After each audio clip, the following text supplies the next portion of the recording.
Баршаңызға қайырлы күн достар. Сіздермен бірге Анаргүл.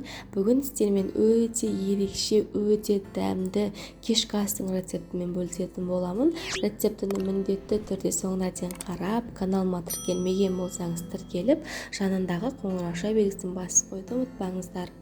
Ең алдымен картоптарымызды тура пюреге пісірген секілді толықтай пісіріп аламыз. Содан соң бізге тартылған ет керек болады, яғни фарш. Соған ұсақтап туралған пияз немесе блендерден өткізіп қоссаңыздар да болады. Мен блендерден өткізіп қостым. Содан соң ұсақтап туралған 40 қабатымызды қосамыз. Содан соң ұсақтап туралған укроп қосамыз.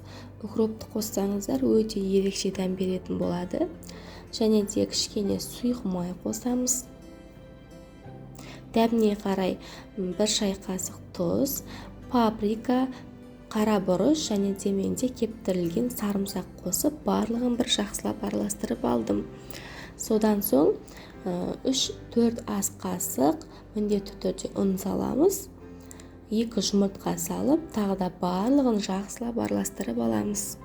Заттардың қанша мөлшерде керек екендігін описание бөліміне жазып қалдырамын. Сол жерден қарасаңыздар болады. Фаршымызды жақсылап араластырып алғаннан соң осылай қайыққа ұқсатып, яғни сопақша етіп, үлкендеу котлеттер жасап, формамызға орналастыра береміз. Енді қалауыңызша котлеттерді кішілеу етіп жасап, өте көп шығарсаңыздар да болады. Мен бірақ осылай үлкендеу жасап, менде 8 дана котлет шықты.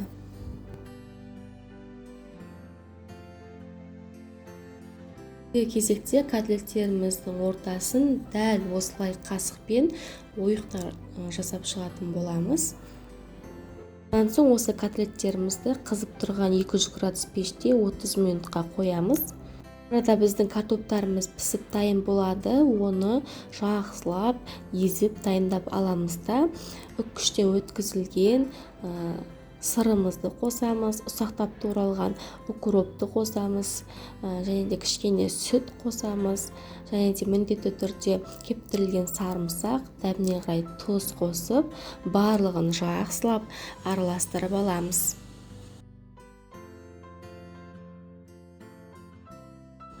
Картопымызды жақсылап араластырып алып, оны шетке ала тұрамыз да, енді соусын дайындаймыз. 200-300 мл суға 2-3 қасық томат пастасын салып, жақсылап бір араластырып қоямыз. Бізде соус дайын. Енді кезекте бізге бетіне салғанға сыр керек болады. Соны үккіштің ұсақ жағынан өткізіп, оны да дайындап қоямыз. 30 минуттан соң біздің котлеттеріміз осылай пісіп шығады. Оның үстіне картопты котлеттер жасап, оны да дәл осылай сопақша етіп жасап, жаңағы ойық жасаған котлетіміздің үстіне орналастырып шығамыз. Барлығына да дәл осы қалыппен орналастырып аламыз. Содан соң дайындап алған соусымызды әрбір котлетіміздің үстіне 2-3 ас қасықтан құйып, қалғанында осы котлеттердің үстінен құйып шығамыз. Содан соң бетіне міндетті түрде жаңағы үккіштен өткізіп алған сырды салып, алдын ала қызып тұрған 200 градус пеште тағы да 30 минутқа саламыз. 30 минуттан соң біздің тағамымыз осылай өте әдемі болып пісіп шығады. Достар, бұл тағамның дәмі енді ерекше болады, басқа тағамдарға ұқсамайды. Сондықтан да міндетті түрде жасап көріңіздер. Бұл менің отбасыма өте қатты ұнады, дәмі енді керемет болып шығады. Назар қойып, рецептінің соңына дейін қарағандарыңызға рахмет. Сіздермен бірге болған Анаргүл.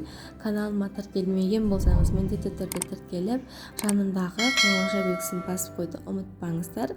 Қош сау болыңыздар.